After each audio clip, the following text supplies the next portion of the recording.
مولانا صاحب، جو 26ویں آئینی ترمیم جب منظور ہوئی تو اس پہ جو کچھ اسلامی دفعات آپ نے شامل کروائیں تو اس پہ جو دینی حلقے تھے ان میں بڑی آپ کو پذیرائی ملی اور علماء کرام کے حلقوں میں بڑی خوشی تھی۔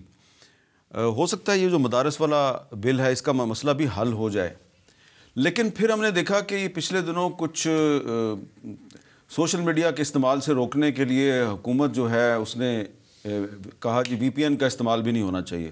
وزارت داخلہ نے ایک خط بھی لکھ دیا اور پھر اسلامی نظریاتی کونسل کا ایک فتویٰ بھی آ گیا۔ تو یہ ایک عام خیال یہ ہے کہ یہ جو کچھ خوش آمدی قسم کے علماء ہیں وہ فرمائشی فتوے دیتے ہیں اور مجموعی طور پہ جو علماء کرام کا امیج بڑا متاثر ہوا ہے، اس رائے سے آپ اتفاق کریں گے؟ دیکھیے، ایک چیز ہے کہ گورنمنٹ کسی چیز پر پابندی لگاتی ہے یا نہیں لگاتی، وہ حکومت ہے وہ ایک ذمہ داری کے تحت یہ دیکھتی ہے کہ یہ چیز جو ہے وہ معاشرے میں اچھائی پھیلا رہی ہے یا برائی پھیلا رہی ہے، یا اس چیز سے گورنمنٹ کو کیا مشکلات پیدا ہو رہی ہیں، سسٹم کو کیا مشکلات پیدا ہو رہی ہیں۔ اس پر ان کا ایک ثوابدید ہوتا ہے کہ وہ ایک فیصلہ لے، اور وہ ظاہر ہے کہ وہ ان حالات کے تحت ہوتا ہے، کوئی دائمی فیصلہ نہیں ہوا کرتا جی۔ تو یہ فیصلے اس سے قبل بھی آتے رہے ہیں، سوشل میڈیا کو کیسے کنٹرول کیا جائے، کون سے پہلو اس کے ایسے ہیں کہ جو ناقابل برداشت ہیں اور قوم کو نقصان پہنچا رہے ہیں، یا ان کی اخلاقی جو ساخت ہے اس کو تبدیل کر رہے ہیں۔ یہ ایک معاملہ چلتا رہتا ہے، یہ کوئی اتنا بڑا مسئلہ نہیں ہے۔ رہا یہ کہ وی پی این کو بند کرنا یا اس کو حلال کہنا یا حرام کہنا، دیکھیے یہ جو ایجادات ہیں یہ تو آلات ہیں۔ اب آلہ جو ہے اس کی روح تو نہیں ہوتی جی، نہ اس کا دماغ ہوتا ہے، نہ اس کی سمجھ ہوتی ہے کہ میں اچھا کر رہا ہوں یا برا کر رہا ہوں جی۔ یہ آپ کے اوپر انحصار کرتا ہے کہ آپ اس کا استعمال، اس کا مصرف جو ہے وہ اچھا استعمال کرتے ہیں یا اس کا مصرف آپ غلط استعمال کرتے ہیں جی۔ یہ آپ کے اوپر ہے جی۔ اب اس پہ توازن گورنمنٹ کو دیکھنا ہوتا ہے کہ یہ آلہ جو ہے یہ اچھائیوں کے لیے زیادہ، مثلا بندوق ہے تو بندوق کے بارے میں یہ ہوتا ہے کہ اس کی اچھائی والا پہلو جو ہے وہ بہت کم ہے، نقصان والا پہلو زیادہ ہے، تو اس کے لیے لائسنس قرار دینا، شرطیں کرنا کہ اس شرط پر آپ رکھیں گے اور یہ رکھیں گے، اور اس طرح کبھی کبھی لائسنس پر بھی پابندی لگ جاتی ہے کہ بھئی لائسنس یافتہ اسلحہ بھی آپ باہر نہیں لا سکیں گے اور اس کی نمائش نہیں کر سکیں گے، یہ وغیرہ انتظامی معاملات ہیں جی۔ تو یہ چیزیں تو حکومت کو اختیار حاصل ہوتا ہے، وقتاً فوقتاً ایسا ہوتا رہتا ہے۔ کبھی کبھی ایسا بھی ہوتا ہے کہ وہ سیاسی طور پہ استعمال کرتے ہیں کہ بھئی کسی سیاسی پارٹی کو فائدہ ہو رہا ہے تو اس کو کیوں فائدہ ہو رہا ہے جی، اور اس کو فروغ کیوں مل رہا ہے۔ تو یہ آلات ہیں، اور آلات جو ہیں اس کا تعلق جو ہے اس کے صحیح اور غلط ہونے کا تعلق اس کے مصرف کے ساتھ ہوتا ہے۔ اگر آپ اس کو اچھائیوں کے لیے استعمال کرتے ہیں، اس میں قرآن کریم کی تلاوت کرتے ہیں، اس میں تفسیر پڑھتے ہیں، اس میں علماء کرام کے درس آپ سنتے ہیں، اس میں اچھی قسم کے آپ تعلیمات حاصل کر رہے ہیں، حدیث کا مطالعہ کر رہے ہیں، یہ پہلو بھی بہت زیادہ ہے اس کے اندر۔ لیکن فحاشی اور اریانے والے پہلو بھی بہت زیادہ ہے اس کے اندر جی۔ اب نوجوان کو اور آج کے نوجوان کو کون سا پہلو زیادہ متاثر کرتا ہے؟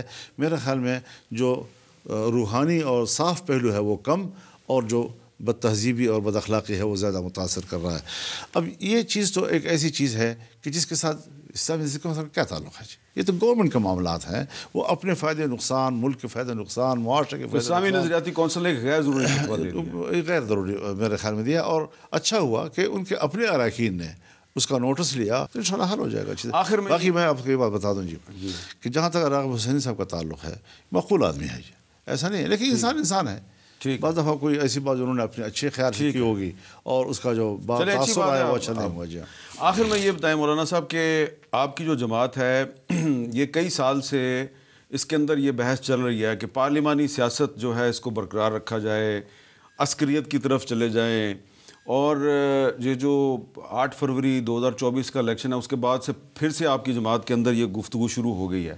اب آپ یہ بتائیے کہ آپ کو کیا لگ رہا ہے پاکستان میں پارلیمانی سیاست کا مستقبل روشن ہے؟ یہ جو سبز کتاب آپ کے سامنے پڑی ہوئی ہے یہ تو ایک وفاقی پارلیمانی نظام جو ہے یہ اس کی تائید کرتی ہے، تو اس آئین کا اور پارلیمانی سیاست کا پاکستان میں آپ کو کیا مستقبل نظر آ رہا ہے؟ یہ تو آپ نے بڑا حساس قسم کا سوال کر دیا ہے۔ میری عادت ہے، میری جماعت بہت سنجیدہ جماعت ہے، وہ ہر معاملے کو بڑے سنجیدگی سے دیکھتی ہے۔ پارلیمنٹ کو ہم سے کسی نے زبردستی نہیں بنوایا جی۔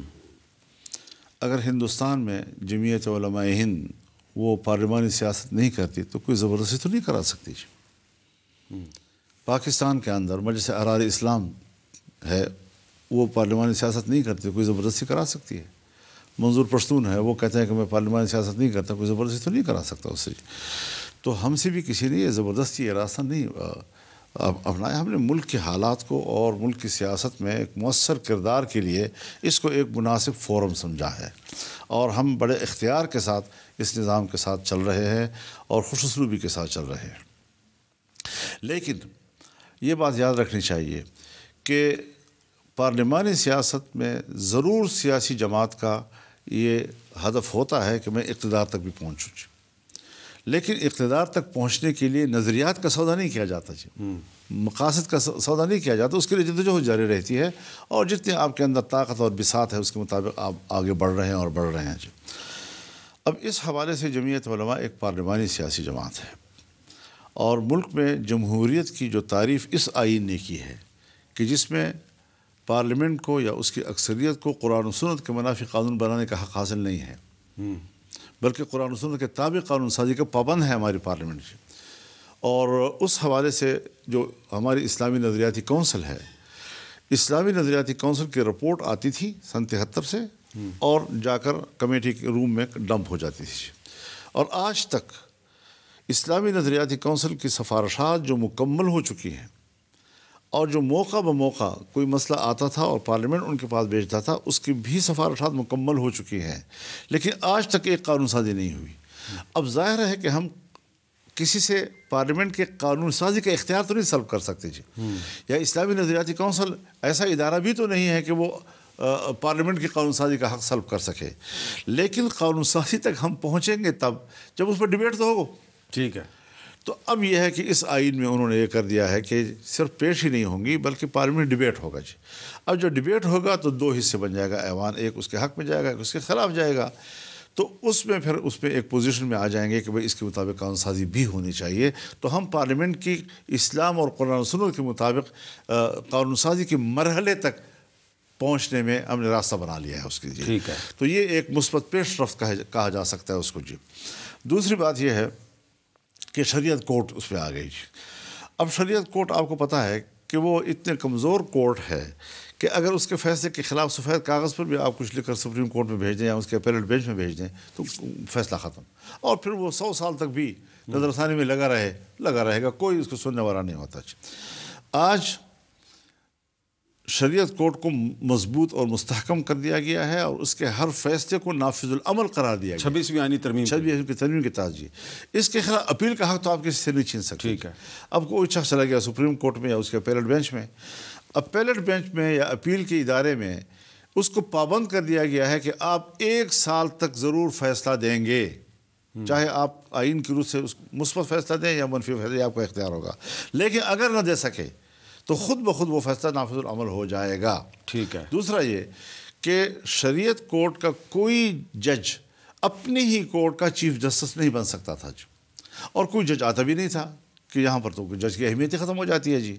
اب یہ ہے کہ اس 26ویں آئین کے تحت شریعت کورٹ، فیڈرل شریعت کورٹ کے ججوں میں سے ایک جج خود اس کورٹ کا چیف جسٹس بن سکے گا. تو فیصلے بھی اس پر عمل درآمد ہو جائے گا، اور باقی چیزیں معاملات بھی بہتر ہو جائیں گی.